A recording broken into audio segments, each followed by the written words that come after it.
श्री परमात्मने नमः। ओम वासुदेवाय नमः। ओम व्यासदेवाय नमः। ओम जगन्नाथदासाय नमः। हे माँ सरस्वती तमें कंठरे बस, माँ कंठरे बस। अतिबड़ी जगन्नाथ दास रचित श्रीमद् भागवत महापुराणर तृतीय स्कंधर आज एकविंश अध्याय श्रवण करिबा। एही अध्याय कर्दम ऋषि तपस्या एवं भगवान वरदान कथा एठारे वर्णना कर। यार प्रथम भाग में पद्यांतरी एवं द्वितीय भाग में यार व्याख्या श्रवण करिबा। तेबे आसंतु आरंभ करिबा भागवत महापुराण तृतीय स्कंध एकविंश अध्याय। तपविद्यारे विष्णुतोषी कर्दम नामे महारुषि विवाह मन्यु कन्या संग एकविंशरे ए प्रसंग। विदुर उवाच ब्रह्मार तहु जार तनु जे पूर्वे स्वयंभुव मनु ताहार वंश ए जगते किरूपे प्रसरिल केते।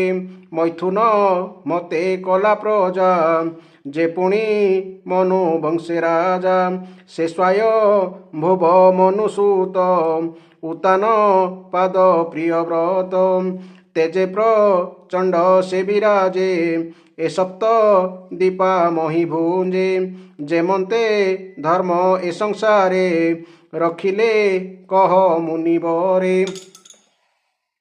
तार दुहिता अनुपम जार देवहूति नाम कर्दम तार निजपति तार भुवने देवहूति सेवाक रही अनुव्रते जे धर्म पति व्रतामते स्वामी सुहागे सौभाग्ये मैथुन भावे रतिरंगे ताहार गर्भे पुत्र केते जन्मिले कह मग्रते ताहा श्रवणे इच्छा मोर कहस दये मुनिवर मनुत नया जे आकुति ताहांकु रुचि प्रजापति ब्रह्मज दक्ष प्रजापति से पुण लभीण प्रसूति सृष्टि सृजिले केउ भावे भमुनि ताहा कहेबे।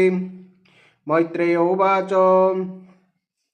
कर्दम राई वेदवर बोइले प्रजा सृष्टि कर ब्रह्मार आज्ञा घेनि शिरे मिलिले सरस्वती तीरे अति कठोर तप कला शुण हे जेते दिन गला देवंक अयुत बरसे बसिला आत्मार विश्वासे समाधि जोगरे कर्दम सेविले पुरुष उत्तम तपस माधि क्रिया जोगे निश्चल भक्ति अनुरागे तारस मिपे ऋषिकेश तक्षणे होइले प्रकाश शुक्ल शरीर शून्य मार्गे प्रसन्न हेले सत्य जुगे शुक्लक मल माला गले बदन शोभित कुंडले शबद ब्रह्म रूप धरी सत्या दित्य नुहे सरी लोचन पुंडरीक दल सुंदर अलका कपोल विरज वस्त्र परिधान सुस्निग्ध मुख शोभावन किरीट कुंडल विराजे शंखक मल गदा साजे चक्रवी राजे दक्ष करे स्वतेजे दश दिगपुरे स्मितबा रिज चक्षुबेनी विराजे निज तेज घेनी सुंदर हास्ये मन मोहे कोटिक दर्प समनोहे गरुड़ स्कंधे आरोहण अमूल्य रत्न विभूषण भ्रुभंग अनुग्रह मुख देखते हरे भव दुख श्रीवत्स चिन्ह हृदय साजे कौस्तुभ मणि कंठ माझे ଶୂନ୍ୟମଣ୍ଡଳେ ବିଷ୍ଣୁ ଦେଖି ଉଠିଲା ଆସନ ଉପେକ୍ଷି ବହୁବ ରସ ତପଶ୍ରମ ଦେଖନ୍ତେ ଗଲା ମନ ଭ୍ରମ ରୋମହ ରସ କଳେବର ନୟନୁ ବହେ ଅଶ୍ରୁଧାର କର ଜଳି ଦେଇ ମାଥେ ଦଣ୍ଡ ପ୍ରଣାମ ଭୂମି ଗତେ ଆନନ୍ଦେ ପାଇ ମନୋରଥ ବୋଲଇ ହୋଇ କୃତକୃତ୍ୟ କର୍ତ୍ତମ ଉବାଚ ଭୋନାଥ ତବ ଦର୍ଶନ ସଫଳ କଲା ମନୟନ ଯେ ରୂପ ଦେଖିବାର ଅର୍ଥେ ଯୋଗ ସାଧନ୍ତି ମୁନି ସନ୍ଥେ ଭୋନାଥ ତୋର ଚରଣ ଜୀବର ପରମ କାରଣ ତୋ ପାଦ ପଦ୍ମନାଭ କରି ଭବସା ଗରୁ ଜାନ୍ତି ତରି এ ভাব ছাড়ি যে সংসারে বিষয় রস আশ্রা করে নরকে জাতি সেই মতে সে তোতে পাইবে কেমতে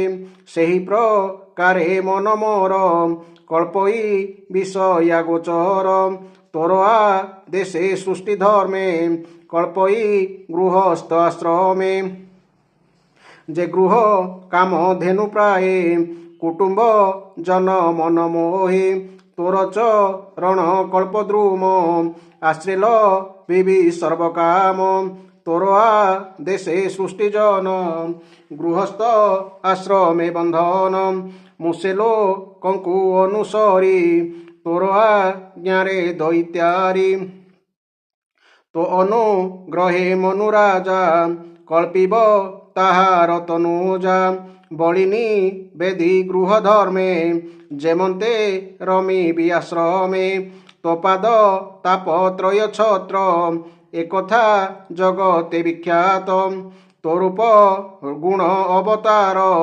নির্মল বহে সুধাধার তেণে লো ভিত যার চিত সে নহে কাল চক্রে গ্রস্ত তো কাল চক্রর মহিমা কে করি পারে গুণ সীমা তাহার যাহার ব্রহ্মরূপী অক্ষ ভ্রমণে কেবা করু লক্ষ্য তৃতীয় দশ অর হই ত্রিশত ষষ্ঠী পর্ব জই অনন্ত পত্র শট নেমি ত্রিনাভি যেহু ব্যগ্রগামী ବ୍ୟଗ୍ରଗାମୀ ଅର୍ଥାତ୍ କାଳଚକ୍ର ଏହି ରୂପେ କଳ୍ପିତ ବ୍ରହ୍ମ ହେଉଛି ଏହି ଚକ୍ରର ଅକ୍ଷ ଅଧିମାସ ସହିତ 12 ମାସ ଏହାର 13ଟି ଅର 360 ଦିନ ଏହାର ପର୍ବ ଷଢ଼ ଋତୁ ଏହାର ନେମି ବା ହାଲ ଅନନ୍ତ କ୍ଷଣ ନିମିଷ ଆଦି ଏହାର ପତ୍ରାକାର ଧାର ଏବଂ 3ଟି ଚତୁର୍ମାସ୍ୟ ଏହାର ତ୍ରିନାଭି ସମ୍ବତ୍ସର ରୂପୀ ଏହି କାଳଚକ୍ର ଜଗତର ଆୟୁକୁ ଛେଦନ କରି କରି ଦ୍ରୁତ ଗତିରେ ଅବିରାମ ଘୁରୁଛି ଏ ରୂପେ ଧାମେ ଅବିରତେ ପ୍ରାଣୀ ଆୟୁଷ ହରେ ନୀତେ ଏମନ୍ତ କାଳ ରୂପ ଯେହି ତୋ ଭକ୍ତେ ନ ପାରହି ସେହି ତୁ ଏକ ରୂପୀ ଛନ୍ନ ଦେହା ଜଗନ୍ମୋହିନୀ ତୋର ମାୟା ତେଣେ ଏ ସୃଷ୍ଟି ସ୍ଥିତି ଅନ୍ତ করু তু উন্ননাভিবত কামি ও কামি মন পূর্ণ করে তো পাদ কল্পদ্রুম এণু মু নিষ্ঠা কাম বলে নময়ী তো পাদ কমলে ভনাথ তোহর মহিমা কে কহি পারে গুণসীমা মৈত্রেয় উবাচ এমন্ত মুনি বাক্য শুনি গরুড় স্কন্ধে চক্রপাণী জ্যোতিষ রূপ শূন্য থাই কহন্তি মুনি মুখ চাহি শ্রী ভগবান বাচ শুণহ প্রজাপতি সুত মুহি যা নীলি তোর চিত তু যেণু পূজি মো চরণ কল্পিলু সৃষ্টির কারণ অবশ্য তাহা করিবই মো পূজা বিঅর্থে ন যাই তু এবে সাবধানে শুণ কহিবা তহির কারণ যে পূর্বে পদ্মজনিতনু সম্ভূত স্বয়ম্ভুব মনু এ ব্রহ্মা বর্তে রাজা হই পালই সপ্ত দ্বীপাময়ী ତାହାର ସତ ରୂପା ନାରୀ ରୂପେ କମଳା ନୋହେ ସରି ସେବେନି ଜନେ ଏକରତେ ତୋ ରୂପ ଦେଖିବାର ଅର୍ଥେ ତୋହର ସମୀପେ ସାକ୍ଷାତେ ମିଳିବେ ବେନି ଦିନ ଅନ୍ତେ ତାର ଦୁହିତା ଦେବହୂତି ରୂପେଶ ମାନ ନୁହେଁ ରତି ତାର ବୟସ ରୂପ ଗୁଣେ ଅପରେ କେ ଅଛି ପ୍ରମାଣେ ତା ରୂପ ଅତି ମନୋହର ତୁ ତାହା ଅନୁରୂପେ ବର ସେ କନ୍ୟା ସମର୍ପିବ ତୋତେ ଯେ ବିଧି ବିଧାନ ଉକତେ ତୁମ ଚରଣେ ଚିତ ଦେଇ ଯେତେ ବରସ ତପି ଧ୍ୟାଇ ନିରତେ କଲୁ ଆତ୍ମା ଯୋଗ ଏବେ ବି ସୟ ଅନୁରାଗ ମନୁ ଦୁହିତା ତୋର ସଙ୍ଗେ ନିରତେ ଭଜୁ ଅନୁରାଗେ ସେ ତୋର ତୁଲେ କରି ଭାବ ନବଧା ଗର୍ଭ ପ୍ରସବିବ ତାହାର ଗର୍ଭେ ତୋର ବୀର୍ଯ୍ୟେ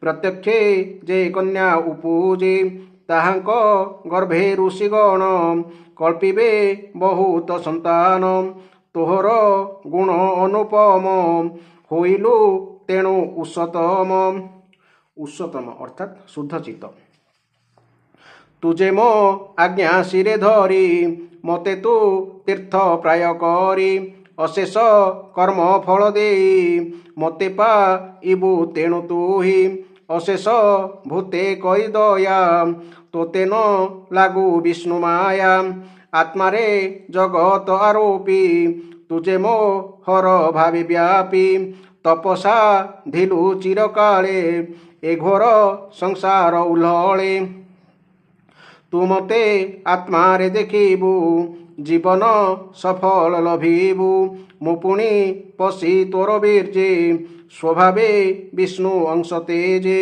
ତୋହର କ୍ଷେତ୍ରେ ମୁଁ ସମ୍ଭୂତ ହୋଇବି ଦେବହୂତି ସୁତ ତତ୍ତ୍ୱ ସଂହିତା ପ୍ରଣୟନ କରିବି ହୋଇ ଅବତୀର୍ଣ୍ଣ ମୈତ୍ରେୟ ଉବାଚ ଏମନ୍ତ କହି ମୁନି ଆଗେ ହରିଚ লীলে ଶୂନ୍ୟ ମାର୍ଗେ ଗମିଲେ ବିନ୍ଦୁ ସରୋବରୁ ନିର୍ମଳ ସରସ୍ୱତୀ ତୀରୁ ସେ ନଦୀ ତୀରେ ପୁଷ୍ପବନେ ଗରୁଡ଼ ପକ୍ଷୀ ନାଦ ସ୍ୱନେ ଭୃଙ୍ଗସ ମୋହେ ବାୟୁ ବହେ ଶୁଭଇ ସାମ ଗାନ ପ୍ରାୟ ଏମନ୍ତେ ଶୁଣ ହେ ବିଦୁର ସେ ସ୍ୱୟଂ ଭୁବ ମନୁବର ସୁବର୍ଣ୍ଣ ଆଚ୍ଛାଦିତ ରଥେ ଆରୋହୀ ପତ୍ନୀର ସಮೇତେ ମଧ୍ୟବ ସାଇ ଦେବହୂତି ଭୂମି ପର୍ଯ୍ୟଟନ କରନ୍ତି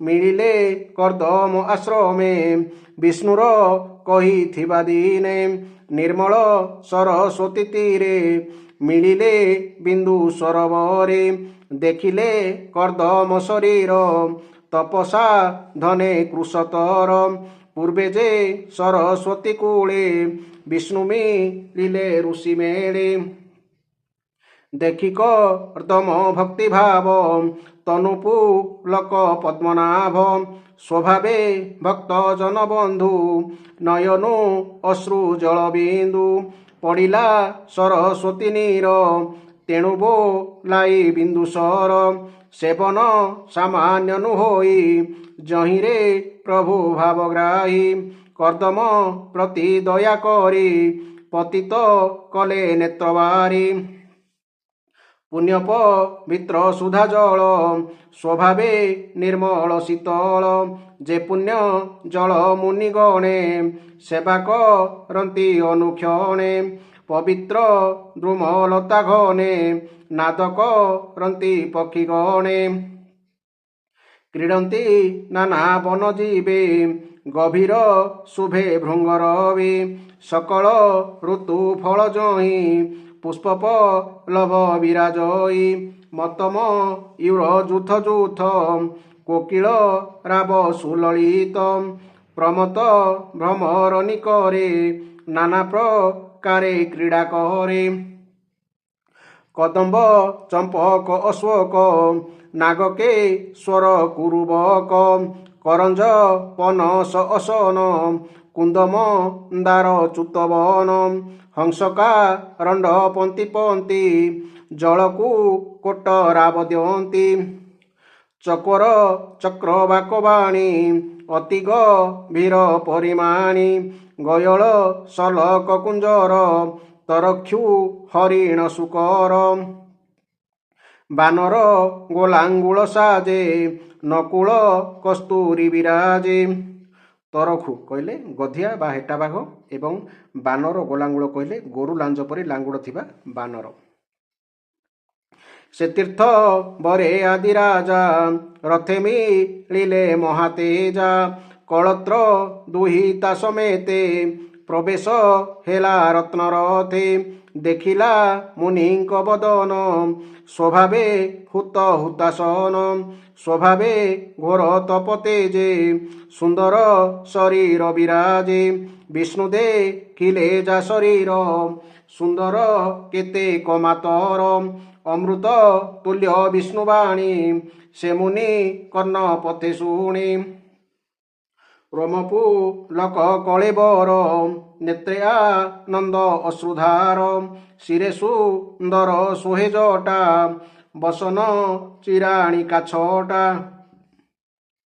ସେ ମୁନି ମଳିନ ଯେ ଗାତ୍ର ରତ୍ନ ଯେ ସନେ ଅସଂସ୍କୃତ ଏମନ୍ତ ଦେଖି ନୃପମଣି ସଙ୍ଗତେ ନିଜ ପତ୍ନୀ ଘେନି ରଥୁତୁ ରୀତେ ଅବତରୀ ମୁନିଷ ମିପେ ଦଣ୍ଡଧାରୀ ମିଳିଲେ ଯୋଡ଼ିବେନି ପାଣି ପାଦେ ପ୍ରଣାମ କଲେ ପୁଣି ଦେଖି ଉଠିଲେ ମୁନି ବେଗେ ଆଶିଷ କଲେ ମନ୍ତ୍ର ଯୋଗୀ ବିଷ୍ଣୁଆ ଦେଶ ଗୁଣି ମନେ ଆନନ୍ଦ ଉଲ୍ଲୋଳ ଲୋଚନେ ପୂଜିଲେ ବସାଇ ଆସନେ କହନ୍ତି ଅମୃତ ବଚନେ କର୍ଦ୍ଦମ ଉବାଚ ତୋ ଆଗ ମନେ ନୃପବର ଧନ୍ୟ ଏ ଆଶ୍ରମ ମୋହର ତୁମ୍ଭ ଭ୍ରମଣ ଏ ଜଗତେ ସାଧୁ ଜନଙ୍କ ରକ୍ଷା ଅର୍ଥେ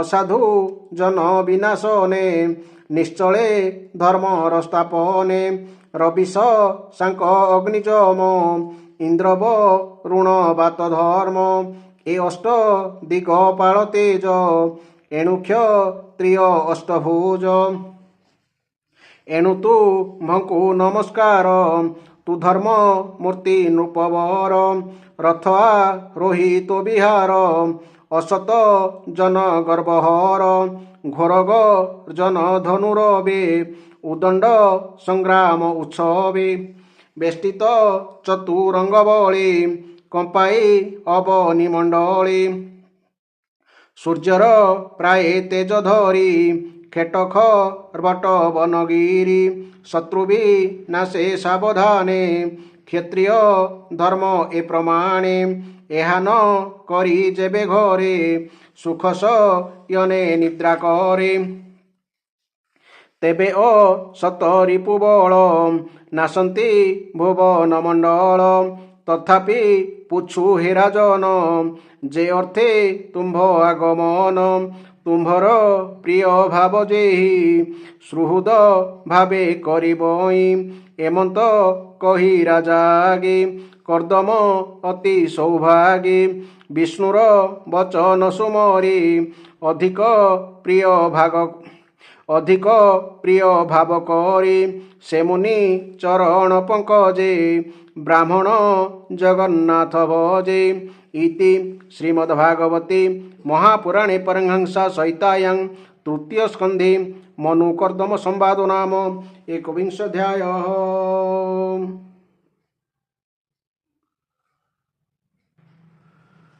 ବର୍ତ୍ତମାନ ଏହି ଅଧ୍ୟାୟରେ ଆମେ ବ୍ୟାଖ୍ୟା ଶ୍ରବଣ କରିବା। ବିଦୁର ପଚାରିଲେ, ଭଗବାନ ସ୍ୱୟଂଭୁ ମନୁଙ୍କ ବଂଶ ତ ବଡ଼ ସମ୍ମାନନୀୟ ବଂଶ ରୂପେ ପ୍ରସିଦ୍ଧ। ସେହି ବଂଶରୁ ମୈଥୁନ ଧର୍ମ ଦ୍ୱାରା ପ୍ରଜାବୃଦ୍ଧି ହୋଇଥିଲା। ଆପଣ ମୋତେ ସେହି ବଂଶ କଥା ଶୁଣାନ୍ତୁ। ବ୍ରାହ୍ମଣ, ଆପଣ କହିଥିଲେ ଯେ ସ୍ୱୟଂଭୁ ମନୁଙ୍କ ପୁତ୍ର ପ୍ରିୟବ୍ରତ ଓ ଉତ୍ତାନପାଦ ସପ୍ତଦ୍ୱୀପା ପୃଥିବୀକୁ ଧର୍ମ ମାର୍ଗରେ ପାଳନ କରିଥିଲେ ତଥା ତାହାଙ୍କର ଦେବହୂତି ନାମରେ ବିଖ୍ୟାତ କନ୍ୟା କର୍ଦ୍ଦମ ପ୍ରଜାପତିଙ୍କୁ ବିବାହ କରିଥିଲେ। ଦେବହୂତି ଯମ ଆଦି ଯୋଗ ଲକ୍ଷଣରେ ସମ୍ପନ୍ନ ଥିଲେ ମହାଯୋଗୀ କର୍ଦ୍ଦମ ତାହାଙ୍କ ଗର୍ଭରୁ କେତୋଟି ସନ୍ତାନ ଉତ୍ପନ୍ନ କରିଥିଲେ? ଆପଣ ମୋତେ ସେହି ସବୁ ପ୍ରସଙ୍ଗ କୁହନ୍ତୁ, ତାହା ଶୁଣିବାକୁ ମୋର ଭାରି ଇଚ୍ଛା ହେଉଛି। ଏହାଛଡ଼ା ସମର୍ଥ ପୁରୁଷ ରୁଚି ଓ ବ୍ରହ୍ମାଙ୍କ ପୁତ୍ର ଦକ୍ଷ ପ୍ରଜାପତି ମଧ୍ୟ ମନୁଙ୍କ କନ୍ୟାମାନଙ୍କୁ ବିବାହ କରି ସେମାନଙ୍କ ଗର୍ଭରୁ କେତେ ଓ କେଉଁ ସନ୍ତାନ ଉତ୍ପନ୍ନ କଲେ, ସେହି ସବୁ ଚରିତ ମଧ୍ୟ ମୋତେ ଶୁଣାନ୍ତୁ। ମୁନିବର ମୈତ୍ରେୟ କହିଲେ, ହେ ବିଦୁର, ବ୍ରହ୍ମା ସନ୍ତାନ ଉତ୍ପନ୍ନ କରିବାକୁ ମହାମୁନି କର୍ଦ୍ଦମକୁ ଆଜ୍ଞା ଦେବାରୁ ସେ ସରସ୍ୱତୀ ନଦୀ କୂଳରେ 10,000 ବର୍ଷ ପର୍ଯ୍ୟନ୍ତ ତପସ୍ୟା କଲେ। ସେ ଏକାଗ୍ର ଚିତ୍ତରେ ନାନା ପୂଜନ ଉପଚାର ଦ୍ୱାରା ଶରଣାଗତ ବରଦାୟକ ଶ୍ରୀହରିଙ୍କୁ ଭକ୍ତି ସହକାରେ ଆରାଧନା କଲେ। ହେ ବିଦୁର, ଭଗବାନ କମଳଲୋଚନ ଶ୍ରୀହରି ସତ୍ୟଯୁଗ ଆରମ୍ଭରେ କର୍ଦ୍ଦମଙ୍କ ତପସ୍ୟାରେ ପ୍ରସନ୍ନ ହେଲେ ଏବଂ ନିଜର ଶବ୍ଦ ବ୍ରହ୍ମମୟ ସ୍ୱରୂପକୁ ମୂର୍ତ୍ତିମାନ ରୂପ ଧାରଣ କରି ତାଙ୍କୁ ଦର୍ଶନ ଦେଲେ। ଭଗବାନଙ୍କର ସେହି ଭବ୍ୟ ମୂର୍ତ୍ତି ଥିଲା ସୂର୍ଯ୍ୟ ପରି ତେଜମୟ। ସେ ଗଳାରେ ଧାରଣ କରିଥିଲେ ଶ୍ୱେତପଦ୍ମ ଓ କୁମୁଦ ଫୁଲର ମାଳା। ତାହାଙ୍କର ମୁଖକମଳ ସୁଶୋଭିତ ହୋଇଥିଲା ଘନ ନୀଳ ଓ ଚିକଣ ଅଳକାବଳୀରେ। ସେ ପରିଧାନ କରିଥିଲେ ସୁନ୍ଦର ନିର୍ମଳ ବସ୍ତ୍ର। ତାହାଙ୍କ ଶିରରେ ଝଲମଲ ହେଉଥିଲା ସୁବର୍ଣ୍ଣମୟ ମୁକୁଟ, କର୍ଣ୍ଣରେ ଝୁଲୁଥିଲା ଉଜ୍ଜଳ କୁଣ୍ଡଳ ଓ ତାହାଙ୍କ କରକମଣ୍ଡଳରେ ବିରାଜମାନ କରୁଥିଲା ଶଙ୍ଖ, ଚକ୍ର, ଗଦା ଆଦି ଆୟୁଧ। ତାହାଙ୍କର ଗୋଟିଏ ହାତରେ କ୍ରୀଡ଼ନକ ରୂପେ ସୁଶୋଭିତ ହେଉଥିଲା ଶ୍ୱେତପଦ୍ମ। ପ୍ରଭୁଙ୍କର ମଧୁର ମୃଦହାସ ଭରା ମୁଖମଣ୍ଡଳ ଚିତ୍ତକୁ ଚୋରାଇ ନେଉଥିଲା। ସେ ଗରୁଡ଼ କାନ୍ଧ ଉପରେ ତାଙ୍କର ପାଦପଦ୍ମ ରଖି ବିରାଜମାନ ହୋଇଥିଲେ ତଥା ତାହାଙ୍କର ବକ୍ଷସ୍ଥଳରେ ରହିଥିଲେ ଲକ୍ଷ୍ମୀ ଓ କଣ୍ଠରେ ସୁଶୋଭିତ ହେଉଥିଲା କୌସ୍ତୁଭମଣି। ପ୍ରଭୁଙ୍କର ସେହି ଆକାଶସ୍ଥିତ ମନୋହର ମୂର୍ତ୍ତି ଦର୍ଶନ କରି କର୍ଦ୍ଦମ ବହୁତ ଆନନ୍ଦିତ ହେଲେ। ତାଙ୍କୁ ସକଳ କାମନା ପୂର୍ଣ୍ଣ ହୋଇଗଲା ପରି ମନେ ହେଲା। ସେ ସାନନ୍ଦ ହୃଦୟରେ ଭୂମିରେ ମୁଣ୍ଡ ଲଗାଇ ଭଗବାନଙ୍କୁ ସାଷ୍ଟାଙ୍ଗ ପ୍ରଣାମ କଲେ ଏବଂ ତାପରେ ପ୍ରେମ ପ୍ରବଣ ଚିତ୍ତରେ କରଯୋଡ଼ି ସୁମଧୁର ବାଣୀରେ ପ୍ରଭୁଙ୍କୁ ସ୍ତୁତି କରିବାକୁ ଲାଗିଲେ। କର୍ଦ୍ଦମ ସ୍ତୁତି କଲେ, ହେ ସ୍ତୁତିଯୋଗ୍ୟ ପରମେଶ୍ୱର, ଆପଣ ହେଉଛନ୍ତି ସକଳ ଗୁଣ ସତ୍ୱଗୁଣର ଆଧାର। ଯୋଗୀଜନମାନେ ଉତ୍ତରାତର ଉତ୍ତମ ଯୋନିମାନଙ୍କରେ ଜନ୍ମ ହୋଇ ପରିଶେଷରେ ଯୋଗସ୍ଥ ହୋଇଗଲେ ଏକମାତ୍ର ଆପଣଙ୍କୁ ଦର୍ଶନ କରିବାର ଇଚ୍ଛା କରନ୍ତି। ଆଜି ଆପଣଙ୍କର ସେହି ଦର୍ଶନ ଲାଭ କରି ମୋତେ ନେତ୍ର ଲାଭର ଫଳ ମିଳିଗଲା। ଆପଣଙ୍କର ପଦାରବିନ୍ଦ ହେଉଛି ଭବସାଗରକୁ ପାରି ହେବା ନିମନ୍ତେ ବୋଇତ ସଦୃଶ। କିନ୍ତୁ ଯେଉଁମାନଙ୍କର ବୁଦ୍ଧି ଆପଣଙ୍କ ମାୟା ଦ୍ୱାରା ନଷ୍ଟ ହୋଇଯାଇଛି, ସେମାନେ ଆପଣଙ୍କ ପଦାରବିନ୍ଦର ଆଶ୍ରୟ ନେଇ ମଧ୍ୟ ତୁଚ୍ଛ କ୍ଷଣିକ ବିଶ୍ୱ ସୁଖ ହିଁ ମାଗିଥାନ୍ତି, ଯାହା କି ନରକରେ ମଧ୍ୟ ମିଳିପାରେ। ତଥାପି ହେ ସ୍ୱାମୀ, ଆପଣ ସେମାନଙ୍କୁ ସେହି ବିଷୟ ଭୋଗ ବି ଦେଇଦିଅନ୍ତି। ପ୍ରଭୁ, ଆପଣ ହେଉଛନ୍ତି କଳ୍ପବୃକ୍ଷ। ଆପଣଙ୍କ ଚରଣ କମଳ ସକଳ ମନୋରଥ ପୂର୍ଣ୍ଣ କରିଦିଏ। ମୋର ହୃଦୟରେ କାମବାସନା ଜାଗରିତ ହୋଇଯାଇଛି। ମୁଁ ମଧ୍ୟ ମୋର ଅନୁରୂପ ସ୍ୱଭାବର ତଥା ଗୃହସ୍ଥ ଧର୍ମ ପାଳନରେ ସହାୟକା ହେବା ଭଳି ଗୁଣବତୀ କନ୍ୟାଟିଏ ପାଇଲେ ତାକୁ ବିବାହ କରିବି ବୋଲି ଆପଣଙ୍କ ଚରଣ କମଳରେ ଶରଣ ନେଇଛି। ହେ ସର୍ବେଶ୍ୱର, ଆପଣ ହେଉଛନ୍ତି ସକଳ ଲୋକର ଅଧିପତି। ନାନା ପ୍ରକାର କାମନାରେ ବାନ୍ଧି ହୋଇ ରହିଥିବା ଏହି ସଂସାର ଆପଣଙ୍କ ବେଦରୂପୀ ବାଣୀ ଡୋରିରେ ବନ୍ଧା ହୋଇଛି।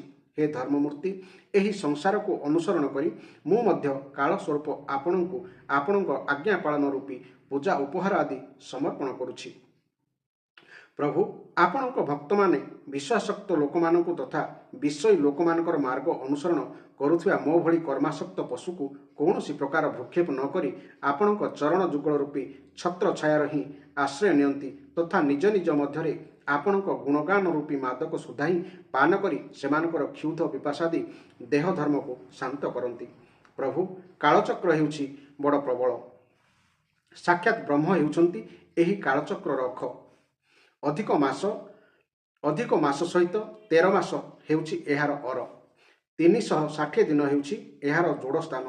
ଋତୁମାନେ ହେଉଛନ୍ତି ଏହି ଚକର 6ଟି ହାଲ। ଅନନ୍ତ କ୍ଷଣ ପଲକ ଆଦି ହେଉଛି ଏହାର ପତ୍ରାକାର ଧାର ତଥା 3 ଚତୁର୍ମାସ୍ୟା ହେଉଛି ଏହାର ଆଧାରଭୂତ ନାଭି ବା ଚକ୍ରର ମଧ୍ୟଭାଗ। ସମ୍ବତ୍ସର ରୂପୀ ଏହି ଅତ୍ୟନ୍ତ ବେଗବାନ କାଳଚକ୍ର ଚରାଚର ଜଗତର ଆୟୁକୁ କାଟି କାଟି ଘୂରି ଚାଲିଛି, କିନ୍ତୁ ଏହି କାଳଚକ୍ର ଆପଣଙ୍କର ଭକ୍ତଙ୍କର ଆୟୁକୁ କାଟିପାରେ ନାହିଁ। ଭଗବାନ ବୁଢ଼ିଆନୀ ଯେପରି ସ୍ୱୟଂ ତା ଜାଲକୁ ନିର୍ମାଣ କରେ, ରକ୍ଷା କରେ ଏବଂ ଶେଷରେ ତାହାକୁ ଗିଳି ମଧ୍ୟ ଦିଏ, ସେହିପରି ଆପଣ ଜଗତ ରଚନା କରିବା ନିମନ୍ତେ ହିଁ ଆପଣଙ୍କଠାରୁ ଅଭିନ୍ନ ନିଜର ଯୋଗ ମାୟାକୁ ଗ୍ରହଣ କରି ସେଥିରୁ ଅଭିବ୍ୟକ୍ତ ହେଉଥିବା ନିଜର ସତ୍ତ୍ୱ ଆଦି ଶକ୍ତିମାନଙ୍କ ଦ୍ୱାରା ସ୍ୱୟଂ ହିଁ ଏହି ଜଗତ ରଚନା, ପାଳନ ଓ ସଂହାର କରନ୍ତି। ପ୍ରଭୁ, ଆପଣ ହେଉଛନ୍ତି ବ୍ରହ୍ମ ରୂପରେ ସର୍ବବ୍ୟାପୀ। ତଥାପି ମୋ ଉପରେ ପ୍ରସନ୍ନ ହୋଇ ମୋତେ ଆପଣଙ୍କର ତୁଳସୀ ମାଳା ମଣ୍ଡିତ ଓ ମାୟାବୀ ନିର୍ମିତ ସଗୁଣ ମୂର୍ତ୍ତି ଦର୍ଶନ କରାଇଦେଲେ।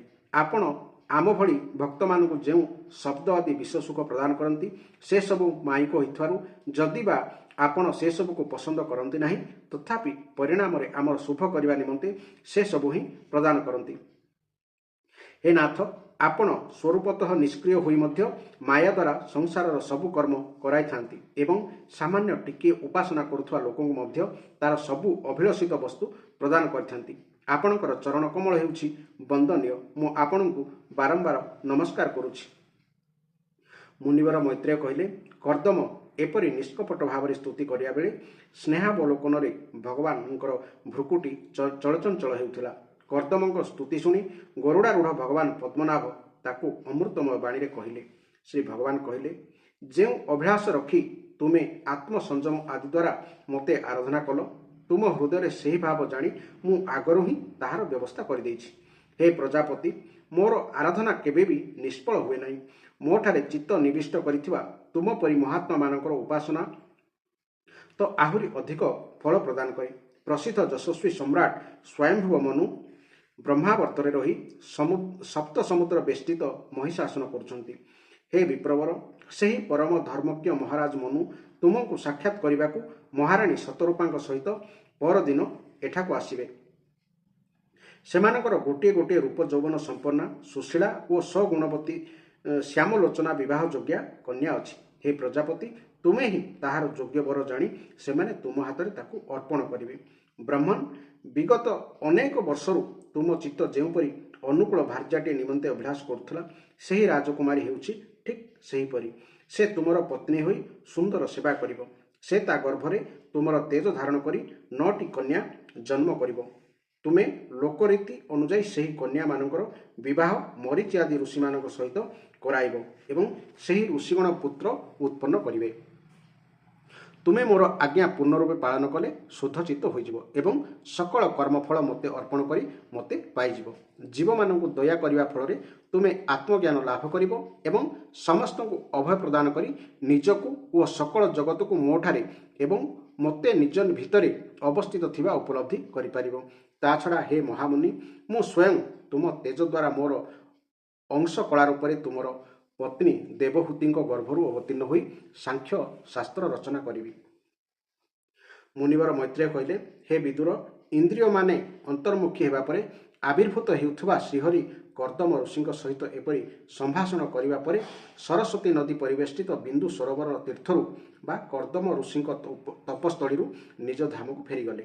ସବୁ ସିଦ୍ଧେଶ୍ୱର ଭଗବାନଙ୍କର ସିଦ୍ଧ ମାର୍ଗ ବା ବୈକୁଣ୍ଠ ମାର୍ଗର ପ୍ରଶଂସା କରନ୍ତି। କର୍ଦ୍ଦମ ଋଷି ଦେଖୁ ଦେଖୁ ଗରୁଡ଼ଙ୍କ ପକ୍ଷମାନଙ୍କର ନିର୍ଗତ ହେଉଥିବା ସାମବେଦର ଆଧାରଭୂତା ଋଚାଗୁଡ଼ିକ ଶୁଣି ଶୁଣି ପ୍ରଭୁ ବୈକୁଣ୍ଠକୁ ଚାଲିଗଲେ। ହେ ବିଦୁର, ଭଗବାନ ଚାଲିଯିବା ପରେ ସେ କହିଥିବା ସମୟକୁ ପ୍ରତୀକ୍ଷା କରି କର୍ଦ୍ଦମ ଋଷି ସେହି ବିନ୍ଦୁ ସରୋବରରେ ରହିଲେ। ହେ ବୀରବର ବିଦୁର, ଏପଟେ ରାଜା ମନୁ ମଧ୍ୟ ରାଣୀ ଶତରୂପାଙ୍କ ସହିତ ସୁବର୍ଣ୍ଣ ରଥରେ ବସି ସାଥିରେ ନିଜ କନ୍ୟାକୁ ଧରି ପୃଥିବୀରେ ବିଚରଣ କରି କରି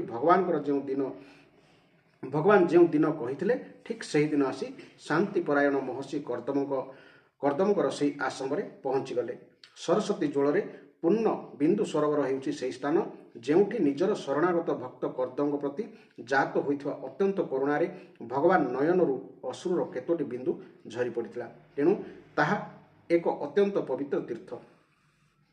ତାହାର ଜଳ କଲ୍ୟାଣମୟ ଓ ଅମୃତ ପରି ମଧୁର। ମହର୍ଷିଗଣ ସର୍ବଦା ତାହା ସେବନ କରନ୍ତି। ଆଜି ମଧ୍ୟ ସେହି ତୀର୍ଥଟି ସିଦ୍ଧପୁରରେ ପ୍ରସିଦ୍ଧ ତୀର୍ଥ ହୋଇ ରହିଛି। ତାହା ମାତୃଗୟା ନାମରେ ମଧ୍ୟ ନାମିତ। ଏହି କ୍ଷେତ୍ରରେ ମାତୃଶ୍ରାଦ୍ଧ କଲେ ବହୁ ଫଳ ମିଳେ ବୋଲି କୁହାଯାଏ। ଏହି ସିଦ୍ଧ କ୍ଷେତ୍ରଟି ହେଉଛି କର୍ଦ୍ଦମ ଋଷିଙ୍କ ତପସ୍ୟା ସ୍ଥଳୀ ଏବଂ ଭଗବାନ କପିଳଙ୍କର ଜନ୍ମଭୂମି। ସେତେବେଳେ ବିନ୍ଦୁ ସରୋବରର ପବିତ୍ର ବୃକ୍ଷଲତାରେ ଘେରି ହୋଇ ରହିଥିଲା। ସେହି ବନରେ ପବିତ୍ର ମୃଗ ଓ ମଧୁର ଗାନ କରୁଥିବା ପକ୍ଷୀମାନେ ବାସ କରୁଥିଲେ। ସ୍ଥାନଟି ସବୁ ଋତୁରେ ଫୁଲ ଫଳରେ ପୂର୍ଣ୍ଣ ହୋଇ ରହୁଥିଲା। ସୁନ୍ଦର ବନରାଜି ମଧ୍ୟ ତାହାର ଶୋଭା ବଢ଼ାଉଥିଲା। ସେଠାରେ ଦଳ ଦଳ ମତୁଆଲା ପକ୍ଷୀ କଳରବ କରୁଥିଲେ। ମତୁଆଲା ଭ୍ରମରମାନେ ଚାରିଆଡ଼େ ଉଡ଼ି ବୁଲୁଥିଲେ। ଉନ୍ମତ୍ତ ମୟୂରମାନେ ପୁଚ୍ଛ ମେଲାଇ ନଟଙ୍କ ପରି ନାଚ କରୁଥିଲେ ଏବଂ କୋକିଳମାନେ ଉନ୍ମତ୍ତ ହୋଇ ମଧୁର ସ୍ୱରରେ ପରସ୍ପରକୁ ଡାକୁଥିଲେ।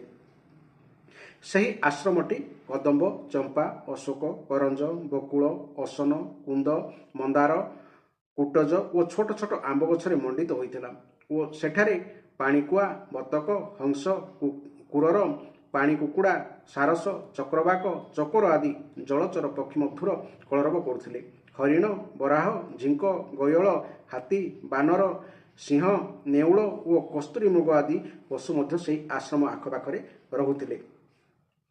ଆଦିରାଜା ମନୁ ନିଜ କନ୍ୟାକୁ ସଙ୍ଗରେ ଧରି ସେହି ଉତ୍ତମ ତୀର୍ଥରେ ପହଞ୍ଚି ଦେଖିଲେ ଯେ ମୁନିବର କର୍ଦ୍ଦମ ଅଗ୍ନିହୋତ୍ର ସାରି ବସିଛନ୍ତି। ବହୁ ଦିନ ଧରି ତପସ୍ୟା କରୁଥିବାରୁ ତାହାଙ୍କ ଶରୀର ବଡ଼ ତେଜସ୍ୱୀ ଦେଖାଯାଉଥାଏ। ପୁଣି ଭଗବାନଙ୍କର ସ୍ନେହପୂର୍ଣ୍ଣ ମୁଖ ଦର୍ଶନ କରିଥିବାରୁ ତାହାଙ୍କ ମୁଖରୁ ଉଚ୍ଚାରିତ କର୍ଣ୍ଣାମୃତ ସ୍ୱରୂପ ସୁମଧୁର ବାଣୀ ଶ୍ରବଣ କରିଥିବାରୁ ଏତେ ଦିନ ଧରି ତପସ୍ୟା କରିବା ସତ୍ତ୍ୱେ ସେ ବିଶେଷ ଦୁର୍ବଳ ଦେଖାଯାଉନଥାନ୍ତି। ଦୀର୍ଘ ଶରୀର, ପଦ୍ମ ପାଖୁଡ଼ା ପରି ବିଶାଳ ମନୋହର ନୟନ, ଶିରରେ ସୁନ୍ଦର ଜଟା ଏବଂ କଟିରେ ଜୀର୍ଣ୍ଣ ବସ୍ତ୍ର।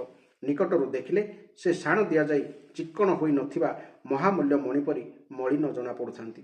ମହାରାଜ ସ୍ୱୟଂଭୁବ ମନୁ ତାହାଙ୍କ କୁଟୀରକୁ ଆସି ପ୍ରଣାମ କରିବାରୁ ସେ ତାଙ୍କୁ ଆଶୀର୍ବାଦରେ ପ୍ରସନ୍ନ କଲେ ଏବଂ ଯଥୋଚିତ ଆତିଥ୍ୟ ଦେଇ ତାଙ୍କୁ ସ୍ୱାଗତ ସତ୍କାର କଲେ। ମହାରାଜ ମନୁ ତାହାଙ୍କ ପୂଜା ଗ୍ରହଣ କରି ସୁସ୍ଥ ଚିତ୍ତରେ ଆସନରେ ବସିବା ପରେ ମୁନିବର କର୍ଦ୍ଦମ ଭଗବାନଙ୍କର ଆଜ୍ଞା ସ୍ମରଣ କରି ତାହାଙ୍କୁ ମଧୁର ବଚନରେ ପ୍ରସନ୍ନ କରିବା ସହିତ କହିଲେ, ହେ ଦେବ, ଆପଣ ତ ରାଜା ଭଗବାନ ବିଷ୍ଣୁଙ୍କର ପାଳନ ଶକ୍ତି ସ୍ୱରୂପ। ତେଣୁ ଆପଣଙ୍କର ବିଚରଣ ନିଶ୍ଚିତ ରୂପେ ସଜ୍ଜନମାନଙ୍କୁ ରକ୍ଷା କରିବା ଓ ଦୁଷ୍ଟଙ୍କୁ ଦଳନ କରିବା ନିମନ୍ତେ ଉଦ୍ଦିଷ୍ଟ ହୋଇଥାଏ। ଆପଣ ହେଉଛନ୍ତି ସାକ୍ଷାତ୍ ବିଶୁଦ୍ଧ ବିଷ୍ଣୁ ସ୍ୱରୂପ ତଥା ଭିନ୍ନ ଭିନ୍ନ କାର୍ଯ୍ୟ ନିମନ୍ତେ ଆପଣ ସୂର୍ଯ୍ୟ, ଚନ୍ଦ୍ର, ଅଗ୍ନି, ଇନ୍ଦ୍ର, ବାୟୁ, ଯମ, ଧର୍ମ, ବରୁଣ ଆଦି ରୂପ ଧାରଣ କରନ୍ତି। ଆପଣଙ୍କୁ ନମସ୍କାର। ଆପଣ ଯଦି ମଣିଜଟିତ ଓ ଜୟଦାୟକ ରଥରେ ବସି ନିଜର ପ୍ରଚଣ୍ଡ ଧନୁରେ ଟଙ୍କାର ତୋଳି ସେହି ରଥର ଘର୍ଘର ନାଦରେ ପାପୀମାନଙ୍କୁ ଭୟଭୀତ କରିଦେଉନଥାନ୍ତେ ଏବଂ ନିଜର ଅଗଣିତ ସେନାର ପଦଚାରଣରେ ଭୂମଣ୍ଡଳକୁ କମ୍ପାଇ ଦେଉନଥାନ୍ତେ ତଥା ବିଶାଳ ସେନା ଧରି ପୃଥିବୀରେ ସୂର୍ଯ୍ୟଙ୍କ ପରି ବିଚରଣ କରୁନଥାନ୍ତେ, ତେବେ ଚୋର ଡକାୟତମାନେ ଭଗବାନଙ୍କର ରଚିତ ବର୍ଣ୍ଣ ଆଶ୍ରମ ଧର୍ମର ମର୍ଯ୍ୟାଦା ତୁରନ୍ତ ନଷ୍ଟ କରିଦିଅନ୍ତେ ଏବଂ ବିଷୟ ଲୋଲୁପ ନିରଙ୍କୁଶ ମନୁଷ୍ୟଙ୍କ ଦ୍ୱାରା ସର୍ବତ୍ର ଅଧର୍ମ ବ୍ୟାପି ଯାଆନ୍ତା। ଆପଣ ଯଦି ସଂସାର ପ୍ରତି ଉଦାସୀନ ହୋଇ ନିଶ୍ଚିନ୍ତରେ ରହିଯିବେ, ତେବେ ଏହି ଜଗତ ଦୁରାଚାରୀଙ୍କ କବଳରେ ପଡ଼ି ନଷ୍ଟ ହୋଇଯିବ। ତଥାପି ହେ ବୀରବର, ଏହି ସମୟରେ ଏଠାକୁ ଆପଣଙ୍କର କାହିଁକି ଆଗମନ ହେଲା, ମୁଁ ତାହା ଜାଣିବାକୁ ଚାହୁଁଛି। ଆପଣ ମୋତେ ଯାହା ଆଜ୍ଞା ଦେବେ ମୁଁ ତାହା ନିଷ୍କପଟ ଭାବରେ ସହସ ସ୍ୱୀକାର କରିବି। ଏହି ଥିଲା ଏହି ଅଧ୍ୟାୟର ସୁନ୍ଦର ବ୍ୟାଖ୍ୟା। ପ୍ରତ୍ୟେକ ଅଧ୍ୟାୟର ପ୍ରଥମ ଭାଗରେ ପଦ୍ୟାନ୍ତରୀ ଏବଂ ତାହାର ଦ୍ୱିତୀୟ ଭାଗରେ ବ୍ୟାଖ୍ୟା ଶୁଣିବା ପାଇଁ ଚ୍ୟାନେଲଟିକୁ ସବସ୍କ୍ରାଇବ୍ କରନ୍ତୁ ଏବଂ ଫଲୋ କରନ୍ତୁ ଏବଂ ପ୍ରତ୍ୟେକ ଅଧ୍ୟାୟ ଆପଣମାନେ ଶୁଣିବା ପାଇଁ ସବୁବେଳେ ଚେଷ୍ଟା କରନ୍ତୁ।